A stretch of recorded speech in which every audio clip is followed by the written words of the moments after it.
Hey all physics lovers, this is Brajesh Chaudhary and you're watching the Quantum Guru. In the series of lectures on simple harmonic motion, I'll continue on the dynamics part. So today I'll start with how to prove a motion as simple harmonic motion. And to make this thing clear, I'll take a simplest simple harmonic oscillator, that is spring mass, and few various cases of the spring mass system and combination of string, that is the agenda of today's lectures. So let's start the today's lecture. तो सबसे पहले हम कैसे prove करेंगे कि कोई motion simple harmonic motion है। तो ये करने के लिए हमारे पास दो तरीके हैं, एक होता है फोर्स मेथड और एक होता है एनर्जी मेथड।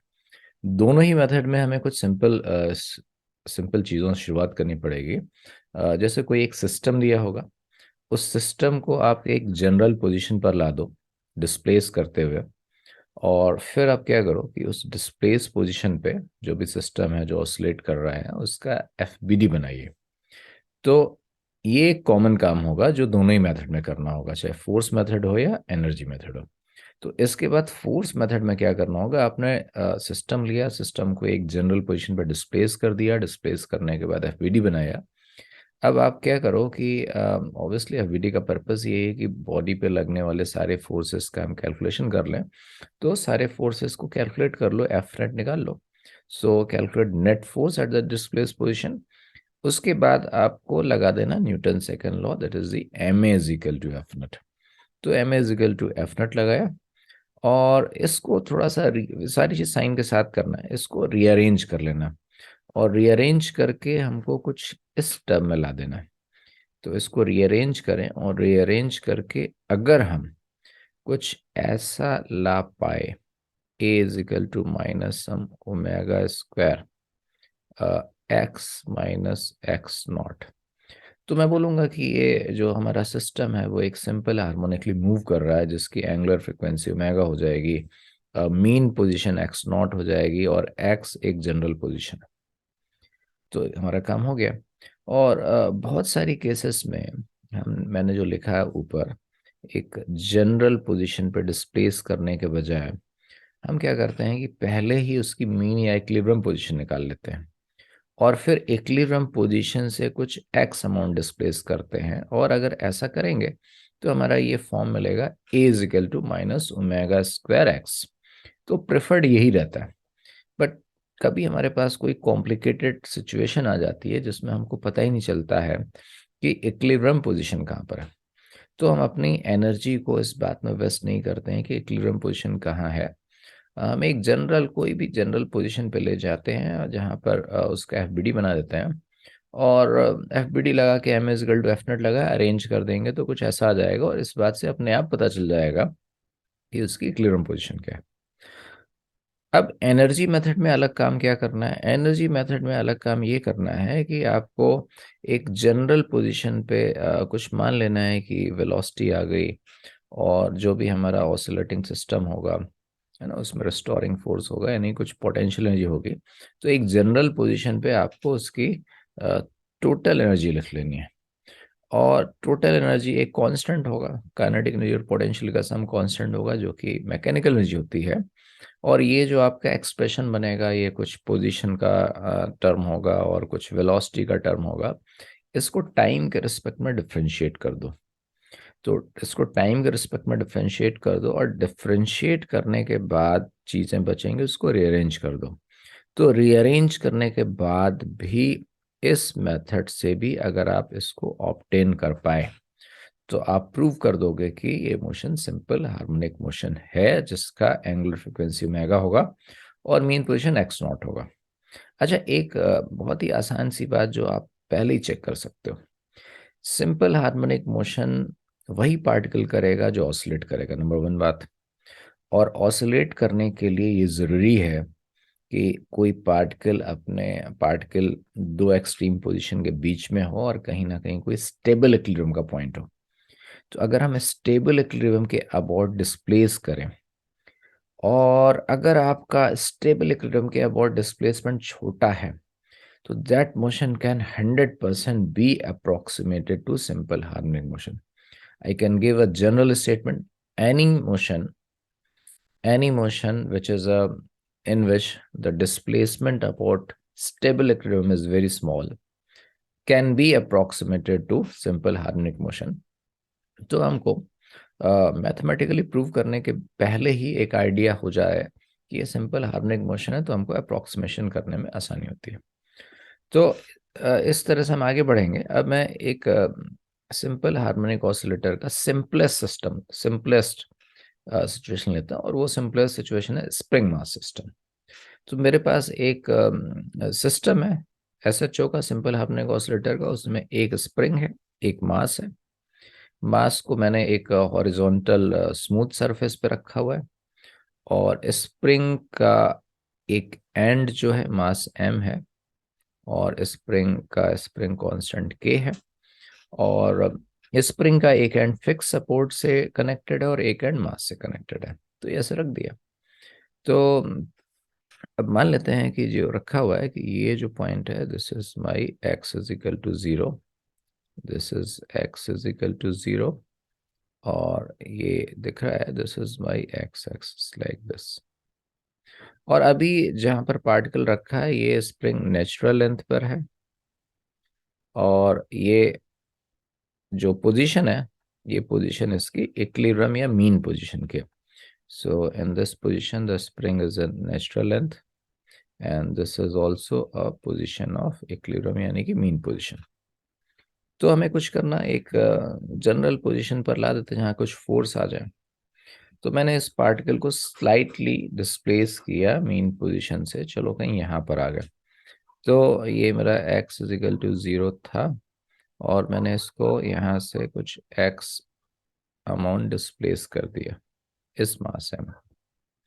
तो अब हमें क्या करना है, अगर इसको x अमाउंट डिस्प्लेस किया, पहले नेचुरल लेंथ पे था, तो दोनों मेथड से काम कर लेंगे। ज़्यादातर मेथड हम फोर्स मेथड का यूज़ करते हैं, जिसमें हमें एक फील होता है कि एक्चुअली क्या हो रहा है। और जब बहुत ही कॉम्प्लिकेटेड सिचुएशन आ जाएगा जहाँ पर आपको एफबीडी बनाने में दिक्कत होगा, तो उसमें आसानी हो जाता है एनर्जी मेथड। बट अभी इसको हम दोनों मेथड समझते हैं। तो मान लो कि ये जो डिस्प्लेस पोजीशन है यहाँ पर हमने ला दिया, और इसके बाद ऑसिलेट करने लगा। ये किसी भी डायरेक्शन में जा सकता है, लेकिन अगर मैंने यहाँ से ला करके छोड़ा, सपोज मान लेते हैं कि इसकी वेलोसिटी कुछ ऐसे v हो गई, और या आप मैथमेटिकली सॉल्व करना चाहते हो तो सारी चीज़ अपने आप आएंगी। तो मान लो कि इन जनरल जिस डायरेक्शन में डिस्प्लेस किया उस डायरेक्शन में वेलोसिटी v है, और उसी डायरेक्शन में एक्सलेशन a है, it will automatically come with sign. इसका एफबीडी बनाएंगे, mg नॉर्मल से कोई फायदा नहीं है क्योंकि बैलेंस हो जाएंगे। तो हमारे पास स्प्रिंग का जो फोर्स आया वो एक रेस्टोरिंग फोर्स यानी कि kx लग गया। तो फोर्स मेथड में आपको लिखना है ma is equal to F net, ma is equal to F net लिखा हमने। तो एफ नेट जो है वो आपको दिख रहा है कि हमेशा डिस्प्लेसमेंट के डायरेक्शन को पॉजिटिव लेते हो। तो एफ नेट आगे आपका डिस्प्लेसमेंट के अपोजिट है, यानी कि साइन के साथ माइनस के एक्स लिख देंगे। तो a is equal to minus K by M X. इसको अगर मैं कंपेयर करूं एस एच एम के standard equation, A is equal to minus omega square x, तो मैं बोलूँगा कि yes this motion is S H M, और जिसका ओमेगा हो जाएगा कंपेयर करने पे square root of K by M, यानी कि टाइम पीरियड आ जाएगा 2 pi square root of M by के। Time period is the 2 pi by omega. अच्छा, अब इसी को अगर मैं एनर्जी मेथड से लिखूं, तो एनर्जी मेथड से मैं लिखूंगा डिस्प्लेस पोजीशन पर kinetic energy plus potential energy का सम लिखेंगे, और ये तो हर समय कांस्टेंट ही होता है, तो दैट इज अ कांस्टेंट। तो जो डिस्प्लेस पोजीशन है वहां पर काइनेटिक एनर्जी हो गई हाफ एम वी स्क्वायर, और स्प्रिंग के पास जो स्टोर्ड है एनर्जी हो गई हाफ के x square, and this is constant से सम सी। हमको क्या करना है, इस इक्वेशन को टाइम के रिस्पेक्ट में डिफरेंशिएट कर देना है दोनों साइड। तो d by d c of d t. तो इसको डिफरेंशिएट करेंगे तो हमको मिलेगा फर्स्ट टर्म का डेरिवेटिव मिलेगा हाफ एम वी स्क्वायर का derivative 2v into d v by D T.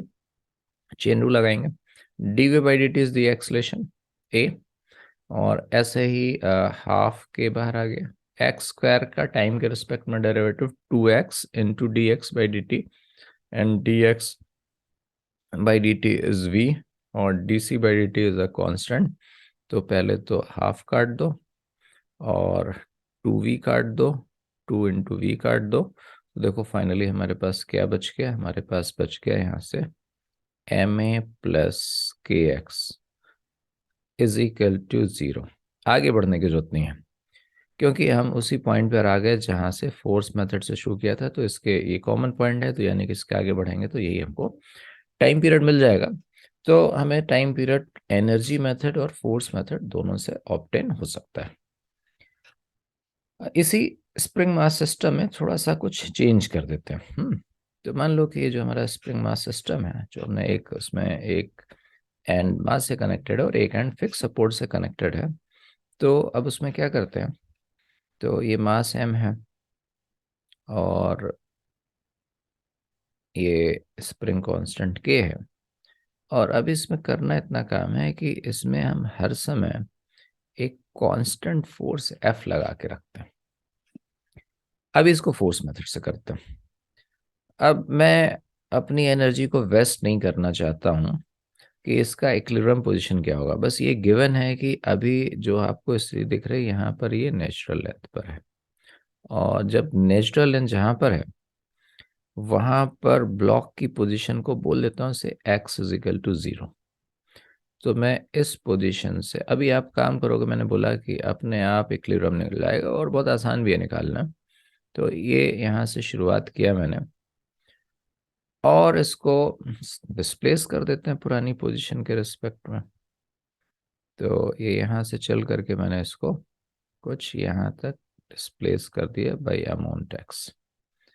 f is still there, f जो कांस्टेंट है वो लगा हुआ है ना। बॉडी का मास m है, स्प्रिंग कांस्टेंट k है। तो अब क्या हो गया, अब इस स्प्रिंग का एलोंगेशन x हो गया, तो यानी कि इस पे एक स्प्रिंग फोर्स आ गया। कितना आ गया स्प्रिंग फोर्स, kx आ जाएगा। डिस्प्लेसमेंट के अपोजिट स्टोरिंग फोर्स है, और इस डिस्प्लेस पोजीशन पर एक्सलेशन मान लेते हैं a, है ना। तो हम लगाएंगे F net is equal to M A. F net is equal to, जो डायरेक्शन डिस्प्लेसमेंट की वो पॉजिटिव लोगे, तो F net is minus K X plus F, इधर से एम ए।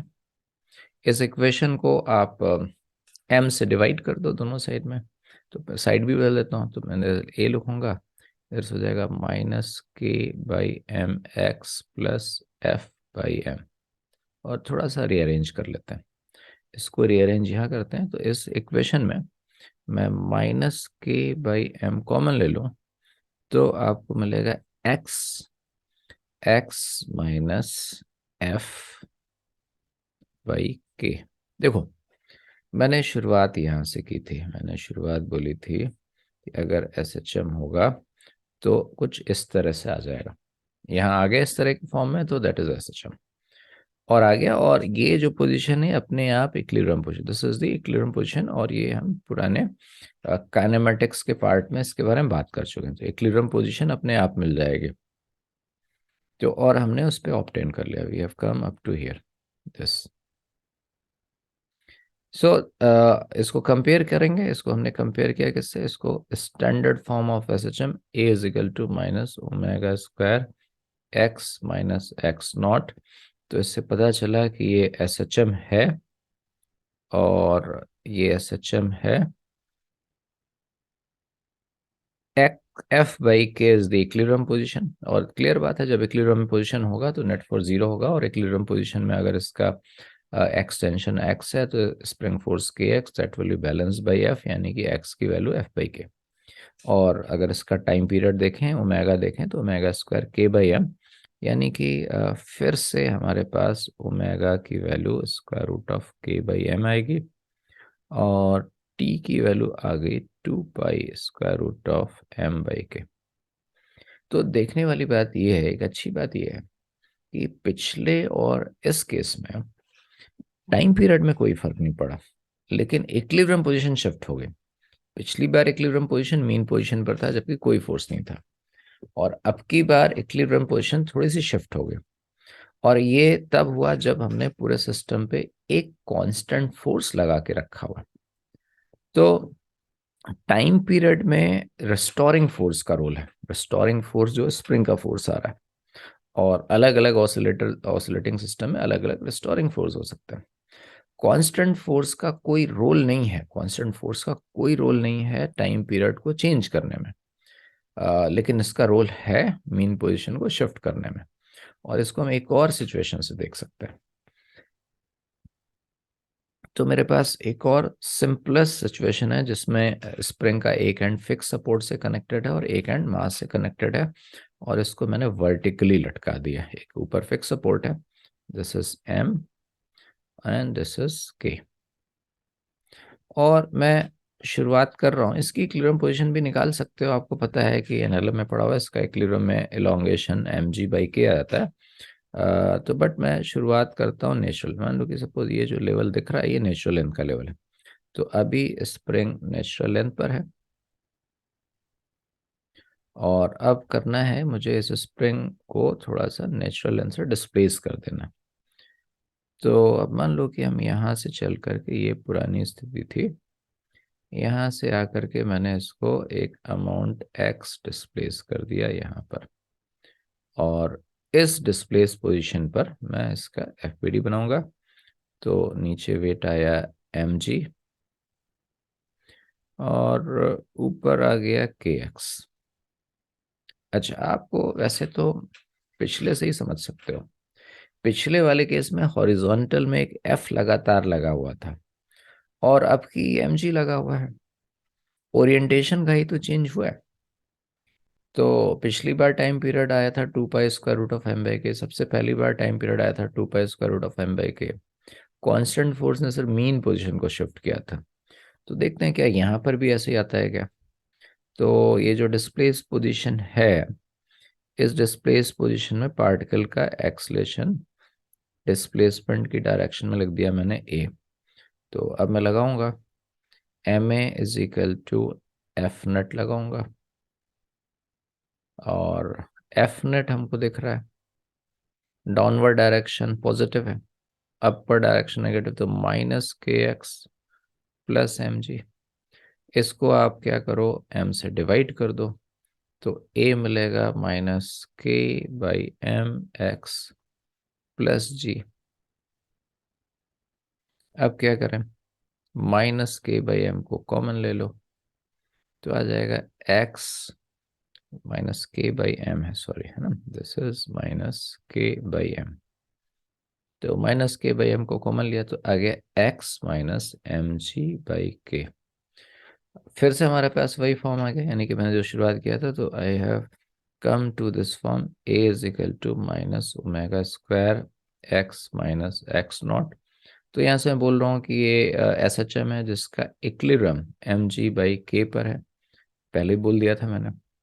ओमेगा की वैल्यू कितनी है, ओमेगा की वैल्यू, ये omega square K by M है, तो ओमेगा की value square root of K by M है, यानी कि time period 2 pi by omega, तो 2 pi square root of M by के।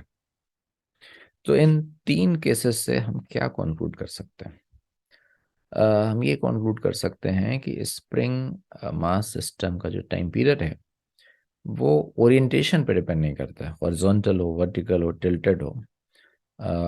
बस शर्त ये है कि उसको, आपको मास को उसकी स्प्रिंग की लेंथ के अलोंग डिस्प्लेस करना है ना। If you displace mass along the length of the spring, तो फिर ओरिएंटेशन मैटर नहीं करता, हॉरिजॉन्टल हो, वर्टिकल हो, है ना, या किसी ऐसा कर लो, या हमने कुछ ऐसा कर लें, ऐसा कर दिया जाए, ये इधर रख दो, ऐसे रख दो। मतलब मोशन जो भी अलाउड मोशन है वो स्प्रिंग की लेंथ के अलोंग एक ही टाइम पीरियड आने वाला, 2 pi square root of M by K. और दूसरी बात देखिए कि अगर इस स्प्रिंग मास सिस्टम पर कोई कांस्टेंट फोर्स लगा दो तो भी टाइम पीरियड में फर्क नहीं पड़ना। टाइम पीरियड में क्या फर्क पड़ेगा, सॉरी मीन पोजीशन में फर्क पड़ जाएगा। और यही चीज को अगर मैं आपसे बोलूं, सपोज दैट होल थिंग, ये जो हमको दिख रहा है, इस पूरे को मैं एक एलिवेटर में रख दूं, ऐसे एक एलिवेटर में रख दूं, एक एलिवेटर लगा दिया जाए ऐसे, और ये एलिवेटर कुछ डब्ल्यू एक्सलेशन से ऊपर चला जाए, एलिवेटर के फ्रेम में सॉल्व करेंगे तो इधर एम डब्ल्यू एक और एक स्यूडो फोर्स लग जाएगा, वो भी एक कांस्टेंट फोर्स है अगर डब्ल्यू कांस्टेंट है। तो main position will be further shifted, time period में कोई फर्क नहीं पड़ेगा। तो कुछ चीजें मैं कंक्लूड कर सकता हूँ, इसको अगले पेज पे कंक्लूड करके लिखते हैं।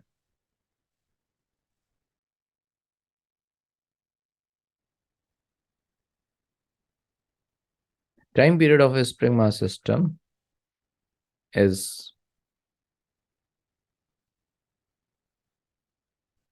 independent of orientation,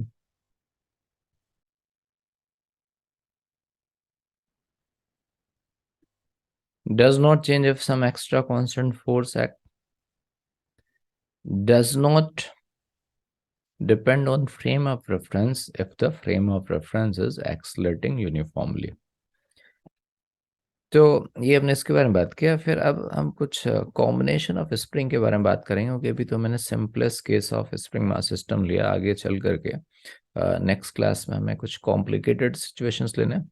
तो कॉम्प्लिकेटेड सिचुएशंस लेने के पहले हम स्प्रिंग मास सिस्टम के स्प्रिंग्स के कॉम्बिनेशन के बारे में समझते हैं। तो सबसे पहला है हमारे पास सीरीज कॉम्बिनेशन ऑफ स्प्रिंग। तो सीरीज कॉम्बिनेशन ऑफ स्प्रिंग में जैसा कि आप देख रहे हो, सपोज मान लो कि हमारे पास दो स्प्रिंग हैं, ये K1 है और ये स्प्रिंग है K2, और दोनों एंड टू एंड, दोनों का एक पॉइंट कनेक्टेड है, यानी कि एंड टू एंड कनेक्टेड है। That is series combination. But हमारे पास इससे एक बेटर डेफिनेशन आ सकती है। तो देखते हैं, अभी आएगी, अपने आप आएगी। मतलब लेमैन के लैंग्वेज में बोल सकते हैं कि एंड टू एंड कनेक्टेड है। That is not good definition. Good definition, just wait for minute. तब क्या करो, हम इस कॉम्बिनेशन को एक सिंगल स्प्रिंग में रिप्लेस करना चाहते हैं।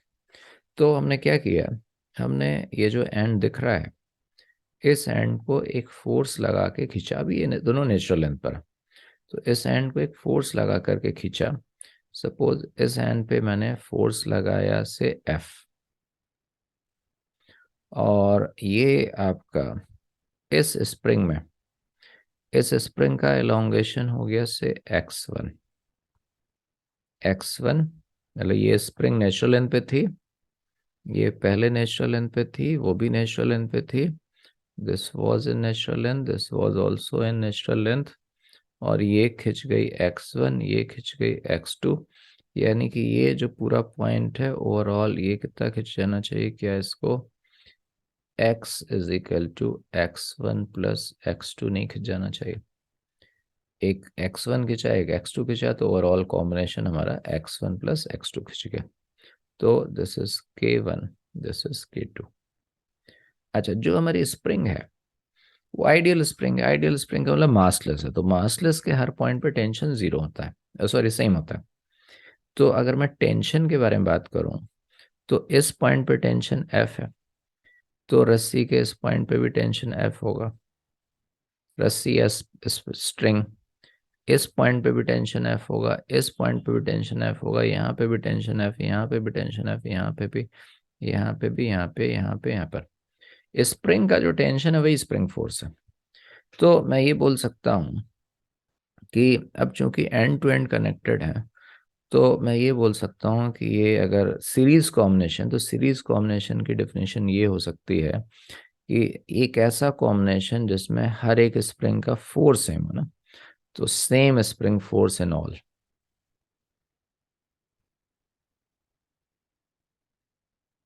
फोर्स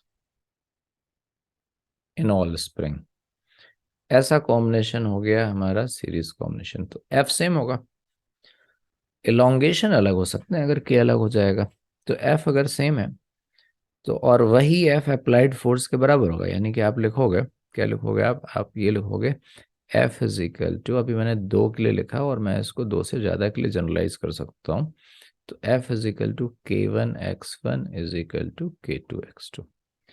तो मुझे अब इस कॉम्बिनेशन को एक सिंगल स्प्रिंग से रिप्लेस करना है। तो अगर मैं क्या करूं, मैं यहाँ से यहाँ तक एक सिंगल स्प्रिंग ऑलरेडी रख लूं जिसका स्प्रिंग कांस्टेंट के इक्विवेलेंट है, और उस स्प्रिंग को भी मैं एफ फोर्स लगाऊं, तो वो स्प्रिंग भी उतना ही खिंच जाना चाहिए जितना ये दोनों मिलकर खिंचे, तो उसका इक्विवेलेंट हो जाना चाहिए।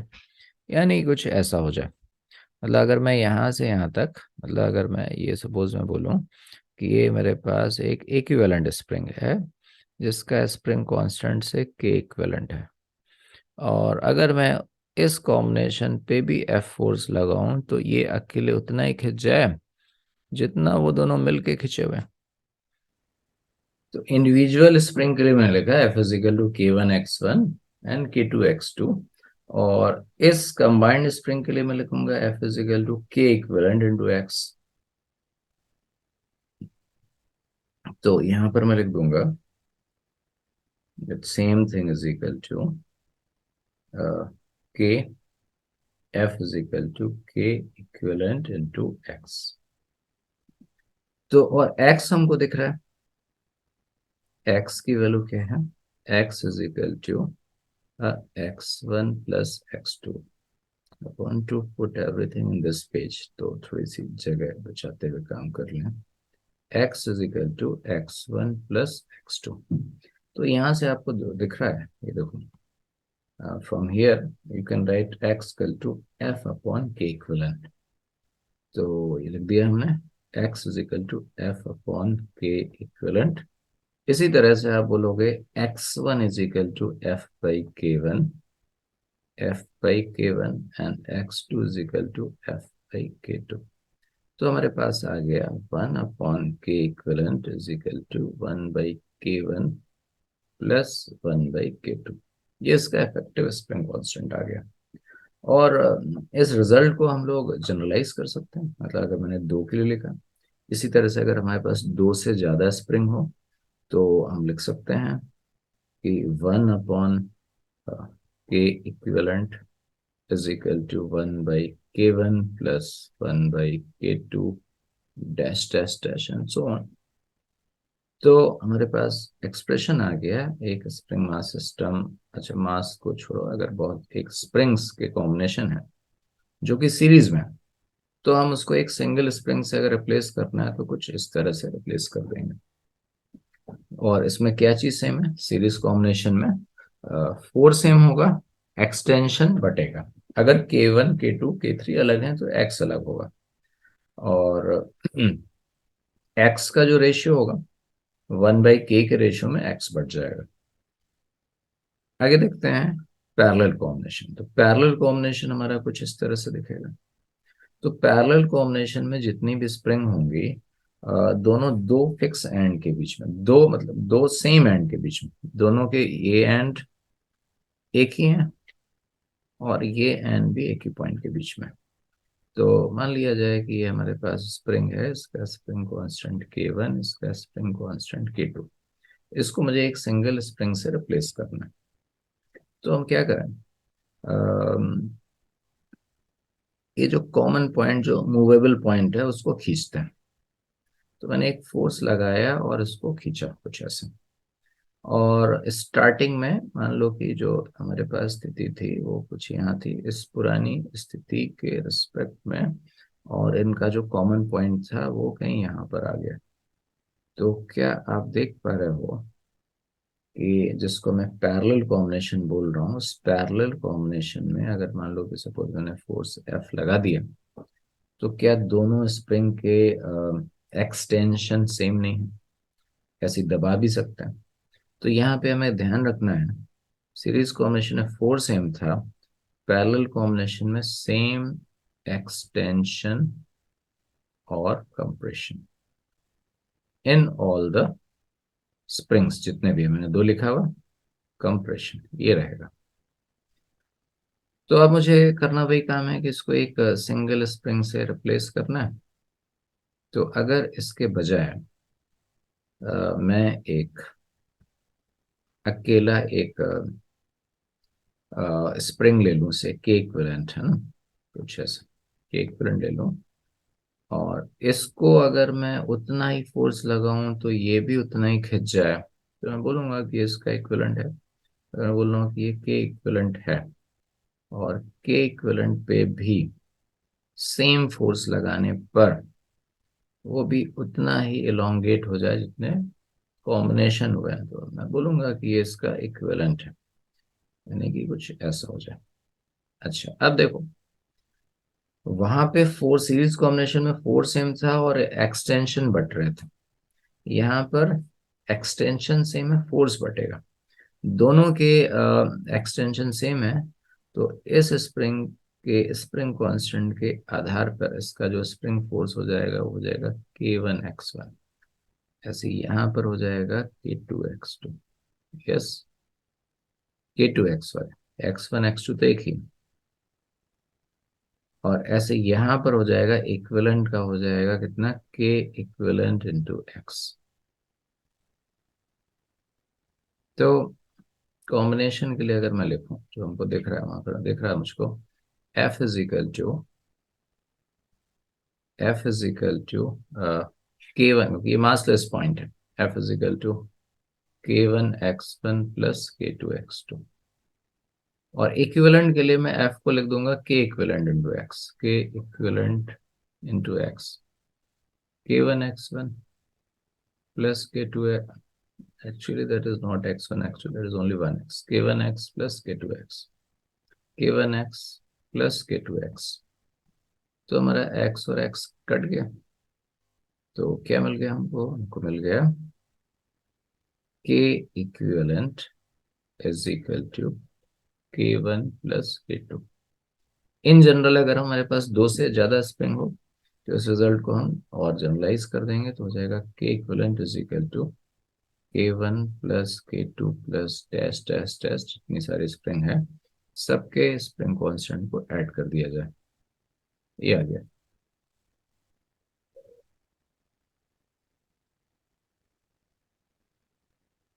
नेक्स्ट है एक अनयूजुअल कॉम्बिनेशन जिसका रिजल्ट पैरेलल के जैसा होता है। तो वो क्या है, कुछ ऐसा,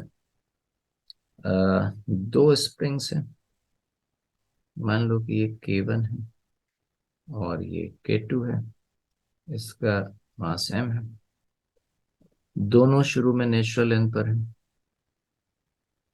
नेचुरल लेंथ पर है। अब बीच में मास फंस गया।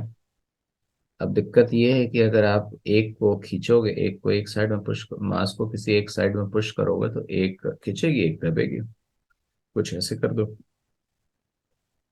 है ना। मान लिया जाए कि मैंने ये इसकी जो इक्विलिब्रियम पोजीशन थी, मास को फिर से लिख देते हैं m, और ये K1 है, ये K2 है।